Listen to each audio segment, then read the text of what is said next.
साथियों, आप सभी का इस प्लेटफॉर्म पर स्वागत है। इस वीडियो में हम लोग जो है एमपी पीसीएस 2024 की प्रारंभिक परीक्षा के बारे में बात करेंगे।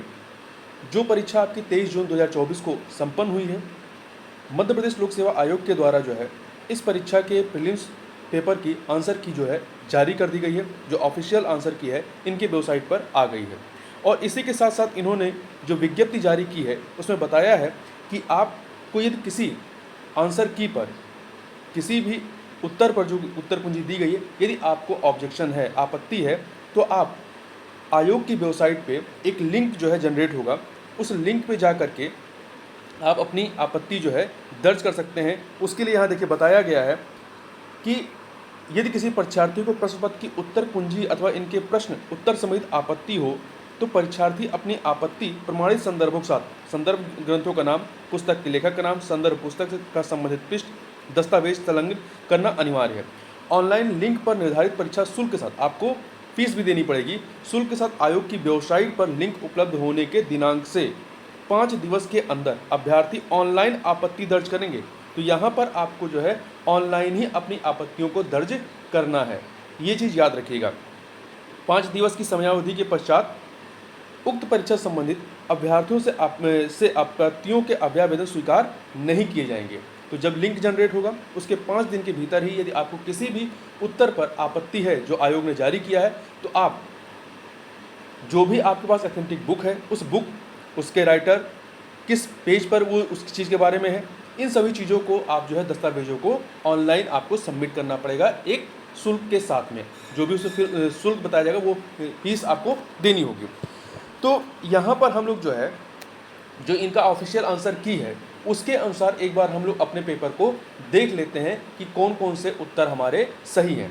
तो यहाँ पर जो देखिए, जो इन्होंने पेपर 1 का जो आंसर की दिया है इसमें एक क्वेश्चन को डिलीट कर दिया है। एक क्वेश्चन के उत्तर को इन्होंने डिलीट किया है, मतलब आपकी जो मेरिट होगी वो 99 क्वेश्चन के आधार पर बनेगी। तो हम लोग यहाँ पर जो सेट बी है, सेट बी को जो पूरा प्रश्न पत्र एक बार देखेंगे और उससे जो भी ऑफिशियल आंसर की है उससे एक बार मिलान करेंगे कौन सा उत्तर इन्होंने आयोग ने सही बताया है। तो चलिए उसको देख लेते हैं और उसको आप एक बार मिला लीजिए। तो ये सेट बी है। इसमें पहला प्रश्न है कि इमिटेशन गेम किसका मूल नाम था? तो ये इसका the Turing test, B option सही है। अगला प्रश्न है ट्विटर के संस्थापक कौन थे? डैग जॉर्सी, ए ऑप्शन है। अगला है ई गवर्नेंस के 4 स्तंभ कौन से हैं? तो लोग, प्रक्रिया, प्रौद्योगिकी, संस्थान, ये है ए ऑप्शन। अगला है 4 नंबर क्वेश्चन है कि यूनिक्स ऑपरेटिंग सिस्टम का केंद्रीय भाग कौन सा है? तो ये है आपका कर्नल। कुर्टली क्या है? कुर्टली जो है ये आपका सर्च इंजन है, ए ऑप्शन बताया गया है। अगला है 6वां नंबर क्वेश्चन है कि हमला भ्रामक ईमेल या टेक्स्ट संदेशों के रूप में आता है जो आपसे सॉफ्टवेयर इंस्टॉल करने या व्यक्तिगत जानकारी प्राप्त करने के लिए कह सकता है, ये क्या होता है? ये आपका फिशिंग है। क्या है? फिशिंग है, सी ऑप्शन। अगला प्रश्न है उन पेशेवरों और व्यावसायिक लोगों के लिए एक सोशल नेटवर्किंग साइट जो अन्य पेशेवरों से जुड़ना चाहते हैं, ये आपका लिंक्डइन है। ठीक है। अगला है इंटरनेट के क्षेत्र में W3C, W3C का अर्थ क्या है? इसका अर्थ है आपका world wide web consortium, D option. अगला है आर्टिफिशियल इंटेलिजेंस की शाखा है क्या? तो मशीन लर्निंग है, मशीन लर्निंग। MPEG का अर्थ क्या है? MPEG का अर्थ है moving pictures expert group, B option हो गया। क्वेश्चन नंबर 11 देखते हैं। केशव चंद्र सेन को ब्रह्म समाज का प्रधान आचार्य किसने नियुक्त किया था? तो ये नियुक्त किया गया था किसके द्वारा? देवेंद्र ठाकुर जी के द्वारा, सी ऑप्शन। गांधी जी ने किस आंदोलन के समय वेल्स के राजकुमार का बहिष्कार करने का आह्वान किया था? तो ये किया था असहयोग आंदोलन, जो कि 1920-21 में होता है और 1921 में वेल्स के राजकुमार यहाँ पे आते हैं। अगला है मौर्यकालीन प्रशासनिक व्यवस्था में प्रदेष्टा किस विभाग से संबंधित रहा है? तो प्रदेष्टा न्याय विभाग से संबंधित रहा है। अगला है KM पणिकर ने किसके लिए कहा कि वे आधुनिक भारत के सर्वप्रथम कूटनीतिज्ञ थे? इसका जो उत्तर है वो है आपका सी ऑप्शन, गोपाल कृष्ण गोखले। गोपाल कृष्ण गोखले हैं, दादा भाई नवराजी नहीं है, गोपाल कृष्ण गोखले, तो याद रखिएगा। बांग्ला भाषा में रचित ऐतिहासिक उपन्यास दुर्गेश नंदिनी के लेखक कौन रहे? तो दुर्गेश नंदिनी के लेखक बंकिम चंद्र चटर्जी थे। क्वेश्चन नंबर 16 देखते हैं। किस वेद में सभा और समिति को पृथक संस्थाओं के रूप में घोषित किया गया है? तो ये घोषित किया गया है अथर्ववेद में। क्षत्रिय वर्णों के उपनयन संस्कार में किस मंत्र के संपादन का प्रावधान था? तो ये प्रावधान था त्रिष्टुभ मंत्र। त्रिष्टुभ मंत्र जो आपका गायत्री मंत्र है ये ब्राह्मणों के लिए है और जगती मंत्र जो है ये वैश्यों के लिए है। अगला है निम्नलिखित में से कौन सा वेद सबसे अधिक प्राचीन है, तो ये आपका ऋग्वेद है, ऋग्वेद है। अगला है अष्टांग योग के अंतर्गत किसे अंतरंग साधना कहा जाता है, तो अंतरंग देखिए कुल 8 इसके अंग होते हैं, अष्टांग में 8 अंग होते हैं, जिसमें से पूछा है अंतरंग साधना किसे कहा जाता है, तो धारणा। देखिए जो अब नियम, आसन, प्राणायाम और प्रत्याहार, ये जो 5 हैं ये आपके वाहिरंग हैं, ठीक है, वाहिरंग के अंतर्गत आते हैं, और अंतरंग के अंतर्गत जो है वो धारणा, ध्यान और समाधि आता है। तो यहाँ पे डी ऑप्शन हो जाएगा। गुहा मंदिरों में सुप्रसिद्ध कैलाश मंदिर कहाँ स्थित है, तो ये आपका कहाँ पर स्थित है, ये एलोरा की गुफाओं में, तो बी ऑप्शन इसका सही माना गया है। आगे बढ़ते हैं, नर्मदा नदी का साहित्यिक संदर्भ सर्वप्रथम कहाँ मिलता है, तो ये आपका मिलता है शतपथ ब्राह्मण में, ए ऑप्शन। किस ताम्रपाषाण युगीन स्थल को वरामिहिर का जन्म स्थल भी कहा जाता है, तो ये है कायथा संस्कृत भी है। अगला है निम्नलिखित स्वतंत्रता सेनानियों को उनके क्रांति क्षेत्र से सुमेलित करना है, तो यहाँ पर देखिए, यहाँ पर आपका राजमर्दन सिंह का संबंध जो है भानपुर से 2 से मिला दीजिए। राजा दौलत सिंह का संबंध जो है नेमावर से 1 से मिला दीजिए। राजा बख्तवली का संबंध जो है शाहगढ़ से 3 से मिला दीजिए। मुराद अली का संबंध जो है माहू से 4 से मिला दीजिए। तो 2 1 3 4 हो जाएगा, 2 1 3 4 अर्थात ए ऑप्शन यहाँ पे हो जाएगा, इसका ए ऑप्शन सही है। आगे बढ़ते हैं, मोहन खेड़ा जैन तीर्थ निम्न से किस जिले में स्थित है, तो ये आपका कहाँ पर है, धार जिले में स्थित है। अगला निम्नलिखित में से कौन सा युग्म जो है वो गलत है, तो देखिए बोरी जो है आपका होशंगाबाद सही है, गंगऊ पन्ना में, करेरा शिवपुरी सही है, घाटी गांव इंदौर में नहीं बल्कि ग्वालियर में, तो डी वाला ऑप्शन आपका युग्म जो है गलत है। अगला है गमत लोक नाट्य का सूत्रधार क्या कहलाता है, तो इसका जो सूत्रधार है वो क्या कहलाता है, कुडंगरिया कहलाता है, सी ऑप्शन हो जाएगा। अगला है शंकर राव पंडित का संबंध किस विधा से रहा है, शंकर राव पंडित का संबंध जो है ख्याल गायकी से रहा है और ये ग्वालियर घराना संबंधित रहे हैं। आगे बढ़ते हैं, अगला है कोहबर क्या है, कोहबर आपका जो है वैवाहिक अनुष्ठानिक भित्तिचित्र है। अगला है कि कुमारगुप्त और बंधु वर्मन के दशपुर अभिलेख के संबंध में कौन सा कथन गलत है, तो इसमें आप डी वाला विकल्प पढ़ें। इस अभिलेख की रचना भवभूत ने की थी, नहीं भवभूत ने नहीं, वत्स भट्ट ने की थी। अगला है यशोधर्मन के सौंदनी अभिलेख के रचयिता कौन रहे हैं, तो इसके रचयिता कौन रहे हैं, इसके रचयिता वासुल कवि रहे हैं, वासुल कवि। अगला है एक जलीय पारिस्थितिक तंत्र के तालाब में निम्नलिखित में से किस घटक का प्रतिनिधित्व कवकों, जीवाणु एवं फ्लैजेलेट्स के द्वारा किया जाता है, तो ये है अपघटक, क्या है, अपघटक है। अगला प्रश्न है, भारत सरकार ने जल प्रदूषण निवारण एवं नियंत्रण अधिनियम कब पारित किया, 1974 में, डी ऑप्शन हो जाएगा। एसडीजी इंडिया इंडेक्स 2018 के अनुसार एसडीजी 1, 2 और 9 क्रमशः क्या दर्शाते हैं, तो ये जो एसडीजी 1 है ये कोई गरीबी नहीं, एसडीजी 2 जो है कोई भुखमरी नहीं, और एसडीजी 9 उद्योग, नवाचार और बुनियादी ढांचे को दर्शाता है, तो ए ऑप्शन हो जाएगा। क्वेश्चन नंबर 34 देखते हैं, राष्ट्रीय स्वास्थ्य नीति 2017 ने स्वास्थ्य में सुधार के लिए 7 प्राथमिकता वाले क्षेत्रों पर समन्वित कार्रवाई की पहचान की। दिए गए विकल्पों में से कौन सा 7 प्राथमिकता वाले क्षेत्रों के अंतर्गत नहीं है, तो कौन सा नहीं है, इसमें अन्नपूर्णा योजना नहीं है। अगला 35 नंबर क्वेश्चन है, मनुष्यों में गुणसूत्र संख्या 21 की ट्राइसोमी के कारण होने वाला विकार कौन सा है, तो ये विकार आपका डाउन सिंड्रोम है। आगे बढ़ते हैं, किस दाल का लगातार सेवन करने से लेथारिज्म नामक रोग हो जाता है, तो खेसारी दाल के सेवन से। 37 नंबर क्वेश्चन देखते हैं, ओजोन परत की मोटाई को किस में मापा जाता है, डॉप्शन इकाई में, बी ऑप्शन हो जाएगा। अगला प्रश्न है, मनुष्य शरीर में ग्रीवा कशेरुकाओं की संख्या कितनी होती है, तो ये आपकी 7 होती है। मंगल ग्रह के लिए भारत का पहला अंतर्ग्रही मिशन किस वर्ष में सफलतापूर्वक लॉन्च किया गया था, वर्ष 2013 में लॉन्च किया गया था। वर्ष 2017 में इसरो के किस सैटेलाइट लॉन्च व्हीकल के द्वारा एक ही फ्लाइट में 104 सैटेलाइट सफलतापूर्वक लॉन्च किए गए थे, तो ये लॉन्च किया गया था PSLV C-37 के द्वारा, ठीक है। आगे बढ़ते हैं, रानी दुर्गावती श्री अन्न प्रोत्साहन योजना के बारे में निम्नलिखित में से कौन से कथन सही हैं, यहाँ पे आपके पास 4 कथन दिए गए हैं, तो बताना है कौन से सही हैं। पहला, यह मध्य प्रदेश में 3 कथन दिए गए हैं, यह मध्य प्रदेश में मिलेट मोटा अनाज को प्रोत्साहित करती है, सही है। यह पूरे मध्य प्रदेश में लागू है, ये भी कथन सही है। तीसरा, यह योजना 2023-24 से 2025-26 तक की अवधि के लिए, तो 3 के तीनों कथन यहाँ पर सही, इसलिए यहाँ पे डी ऑप्शन इसका सही माना गया है। आगे बढ़ते हैं, वर्ष 2024 में भारत के राष्ट्रपति द्वारा निम्नलिखित में से किसको राज्यसभा के 12वें सदस्य के रूप में नामित या मनोनीत किया गया है, नॉमिनेट किया गया है, तो ये किया गया है सुधा मूर्ति को। 12 सदस्यों को वो नॉमिनेट कर सकते हैं राष्ट्रपति, तो 12वें के रूप में सुधा मूर्ति को नॉमिनेट किया गया है। मध्य प्रदेश के पैरा कैनो खिलाड़ी कौन है जिन्हें 2023 में अर्जुन पुरस्कार से सम्मानित किया गया था, तो ये हैं प्राची याद हो। आगे बढ़ते हैं, निम्नलिखित में से किसको वर्ष 2024 में भारत के लोकपाल के अध्यक्ष के रूप में नियुक्त किया गया? तो श्री न्यायमूर्ति अजय मणिक राव खानविलकर को। अगला है, विश्व की पहली वैदिक घड़ी कहाँ पर स्थापित है? उज्जैन में। कहाँ पर? उज्जैन में। ठीक है। अगला है जनवरी से मार्च 2024 में भारत और इंग्लैंड के मध्य संपन्न 5 टेस्ट मैचों की क्रिकेट श्रृंखला में कौन विजयी रहा? तो भारत जो है इंग्लैंड को 4-1 से पराजित कर विजयी रहा। आगे बढ़ते हैं, 47 नंबर क्वेश्चन है, निम्नलिखित में से कौन पारंपरिक माच गायन शैली से संबद्ध है? तो ये कौन संबद्ध है? ये है ओम प्रकाश शर्मा। ओम प्रकाश शर्मा सांख्यिकी में 2023 के अंतर्राष्ट्रीय पुरस्कार, जिसे गणित के नोबेल पुरस्कार के बराबर माना जाता है, उसके प्राप्तकर्ता कौन रहे हैं? तो उसके प्राप्तकर्ता कलमपुड़ी राधाकृष्ण राव रहे हैं। C option. वर्ष 2024 में FIDE कैंडिडेट्स टूर्नामेंट जीतने वाले सबसे कम उम्र के खिलाड़ी कौन हैं? डी गुकेश रहे हैं। सी ऑप्शन हो जाएगा आपका। अगला है लम्हेटा गांव किस जिले में स्थित है जहां जियो पार्क की स्थापना की जानी है? तो लम्हेटा गांव जबलपुर में। कहाँ पे है? जबलपुर में है। आगे बढ़ते हैं, मध्य प्रदेश सरकार द्वारा आदिवासी लोक व पारंपरिक कलाओं के लिए महिलाओं को कौन सा सम्मान दिया जाता है? तो ये राष्ट्रीय देवी अहिल्या सम्मान है। अगला है, बिरहा किस आदिवासी जनजाति की महिलाओं का लोकप्रिय लोकगीत है?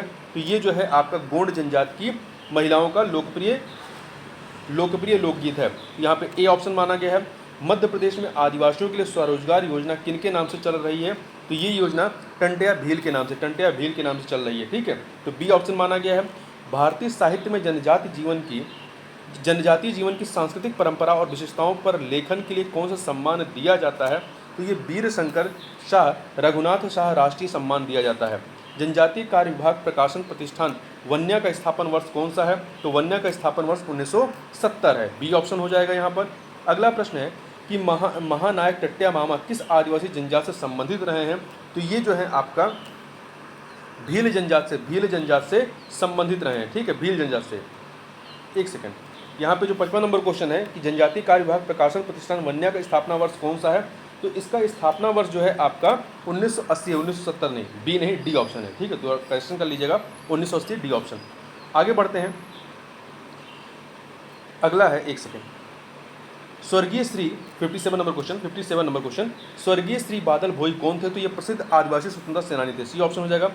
भिम्मा जनजाति के लोग मध्य प्रदेश के किन जिलों में निवास करते हैं? तो ये आपका निवास करते हैं मंडला व डिंडोरी में। बी ऑप्शन माना गया है। मांडवरा त्यौहार द्वारा किसके द्वारा मनाया जाता है? तो किस जनजाति के द्वारा? तो मांडवरा त्यौहार जो है ये गोंड जनजाति के द्वारा मनाया जाता है, गोंड जनजाति। अगला है, स्वतंत्रता सेनानी रघुनाथ सिंह मंडलोई से किससे संबंधित है? किस जनजाति से? तो ये जो है भिलाला जनजाति से संबंधित है। बी ऑप्शन हो जाएगा। आगे बढ़ते हैं, निम्नलिखित में से किस मामले में भारत के सर्वोच्च न्यायालय ने दोनों में संघर्ष की स्थिति में राज्य के नीति निर्देशक सिद्धांतों पर मौलिक अधिकारों की व्यापकता की घोषणा की है? तो ये किसमें किया गया था? मद्रास राज्य बनाम चंपकम दोराई राजन केस में। निम्नलिखित में से कौन सा कथन सही नहीं है? तो यहाँ पे जो 4 विकल्प दिए गए हैं, इसमें आप देखें, इसमें जो पहला विकल्प है कि मुख्य चुनाव आयुक्त और अन्य चुनाव आयुक्तों के बीच मतभेद की स्थिति में मामले का निर्णय विधि आयोग द्वारा किया जाता है, ये कथन गलत है। ठीक है, इसमें विधि आयोग का इन्वॉल्वमेंट नहीं होता, तो यहाँ पे ए ऑप्शन जो है वो गलत है। आगे बढ़ते हैं, संविधान में संशोधन के लिए कम से कम आधे राज्यों के विधानमंडलों द्वारा अनुसमर्थन की आवश्यकता होगी, किसमें? डी ऑप्शन इसका देखें। यदि ऐसा संशोधन अनुच्छेद 279 का में कोई परिवर्तन करना चाहता है तो। आगे बढ़ते हैं, 64, पंचायतों को सौंपी जा सकने वाली शक्तियों, अधिकार और जिम्मेदारियों की सूची किसमें दी गई है? तो ये 11वीं अनुसूची में है। ठीक है, और 12वीं में क्या है? वो आपका जो नगरीय स्थानीय स्वशासन है उसके बारे में है, और ये 11वीं जो है वो ग्रामीण स्वशासन के बारे में है। अगला, निम्नलिखित कथनों पर विचार कीजिए। यहाँ पर आपके पास 2 कथन दिए गए हैं, बताना है इनमें से सत्य कौन से हैं। पहला, कानूनी मामलों पर राज्य सरकार को सलाह देना महाधिवक्ता का कर्तव्य होगा, ये कथन सही है। दूसरा, महाधिवक्ता मंत्रिमंडल के प्रसादपरंत पद पर बने रहते हैं, नहीं, ये राज्यपाल के प्रसादपरंत पद पर बने रहते हैं। ठीक है, तो पहला कथन सही है, दूसरा गलत है, इसलिए यहाँ पे आपका ए ऑप्शन सही है, तो ए विकल्प सही माना गया है। अगला है, अटल बिहारी वाजपेयी सुशासन एवं नीति विश्लेषण संस्थान कहाँ पर स्थित है? तो ये आपका भोपाल में, मध्य प्रदेश के भोपाल में स्थित है। आगे बढ़ते हैं, निम्नलिखित में से कौन सा अनुच्छेद भारत के राष्ट्रपति पर महाभियोग के बारे में बताता है? तो ये आपका अनुच्छेद 61 है। कौन सा है? अनुच्छेद 61 है, तो सी ऑप्शन हो जाएगा। भारतीय संविधान के अनुच्छेद 76 के अनुसार राष्ट्रपति उस व्यक्ति को भारत का महान्यायवादी अटॉर्नी जनरल नियुक्त करेगा जो उच्चतम न्यायालय का न्यायाधीश नियुक्त होने के योग्य होगा, तो 68 का सी ऑप्शन हो जाएगा। अगला है 69 नंबर क्वेश्चन है कि के.एम. मुंशी किससे संबंधित थे, तो ये संविधान के प्रारूप समिति से संबंधित थे, जिसके अध्यक्ष डॉक्टर भीमराव अंबेडकर थे। अगर आगे बात करते हैं 70 नंबर क्वेश्चन, भारत के राष्ट्रपति किसकी सलाह पर अनुच्छेद 352 के तहत 352 के तहत आपातकाल की घोषणा कर सकते हैं? मंत्रिमंडल, संघ मंत्रिमंडल के लिखित सलाह पर करते हैं ये, ठीक है। आगे बढ़ते हैं, अगला है Bharat heavy electricals limited Bhopal की स्थापना किस देश की कंपनी के सहयोग से की गई, तो इसकी स्थापना जो है ब्रिटेन के सहयोग से, रूस नहीं बल्कि ब्रिटेन के सहयोग से की गई थी, तो डी ऑप्शन माना गया है। वर्ष 2011 की जनगणना के अनुसार किस जिले में नगरीय जनसंख्या का प्रतिशत सर्वाधिक है, तो ये आपका कहाँ पर है, भोपाल में है। अगला है निम्नलिखित में से कौन सी सिंचाई परियोजना में 4 राज्यों की भागीदारी है, तो ये कौन सी योजना है, ये है सरदार सरोवर परियोजना है। 2021-22 के अनुसार मध्य प्रदेश में क्षेत्रफल एवं उत्पादन के दृष्टि से अनाजों में गेहूं का कौन सा स्थान रहा है, तो पहला स्थान रहा है। कौन सा स्थान रहा है, पहला स्थान रहा है। अगला है मध्य प्रदेश के किस जिले में सोयाबीन का उत्पादन प्रारंभ हुआ था, प्रारंभ होने की बात कर रहे हैं, देवास में। कहाँ पर, देवास में। अगला है रॉक फॉरेस्ट का उपयोग निम्नलिखित में से किस उद्योग में किया जाता है, तो इसका उपयोग जो है आपका उर्वरक उद्योग, फर्टिलाइजर इंडस्ट्री में किया जाता है। आगे बढ़ते हैं, अगला है मध्य प्रदेश के दक्षिण पूर्वी भाग में अधिकांश वर्षा किसके द्वारा होती है, तो ये अधिकांश वर्षा जो है आपका मानसून की बंगाल की खाड़ी शाखा से होती है। आगे चलते हैं, अगला है मध्य प्रदेश में काली मिट्टी का निर्माण किस चट्टान के द्वारा होता है, तो ये बेसाल्ट चट्टान के द्वारा, सी ऑप्शन माना गया है। विंध्यन स्कार्पलैंड का दक्षिणी भाग क्या कहलाता है, तो इसका जो दक्षिणी भाग वो भांडेर पठार कहलाता है, भांडेर पठार, सी ऑप्शन।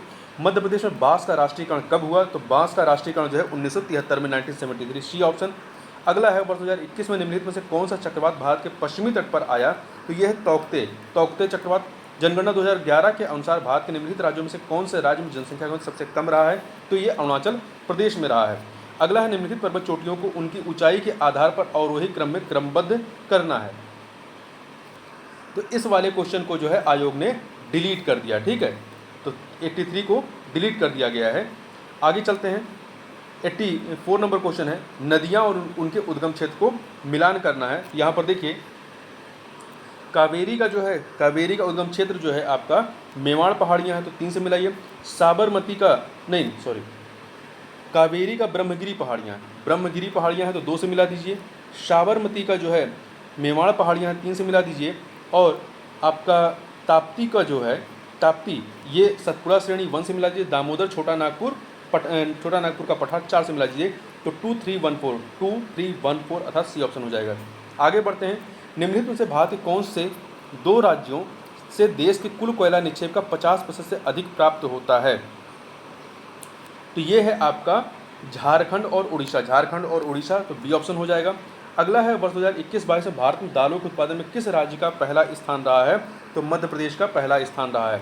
आगे बढ़ते हैं, अगला निम्नलिखित में से कौन सा राज्य बॉक्साइट का सबसे बड़ा भंडार रखता है, तो ये आपका उड़ीसा है। कौन सा है, उड़ीसा है। निम्नलिखित में से वर्ष 2021-22 में भारत कौन सा राज्य चावल का सबसे बड़ा उत्पादक रहा है, तो ये पश्चिम बंगाल रहा है। निम्नलिखित में से कौन सी सबसे लंबी नदी है इन चारों में, तो इन चारों में सबसे लंबी नदी जो है वो नर्मदा है। कावेरी, ताप्ती, नर्मदा, सोन में नर्मदा सबसे लंबी है।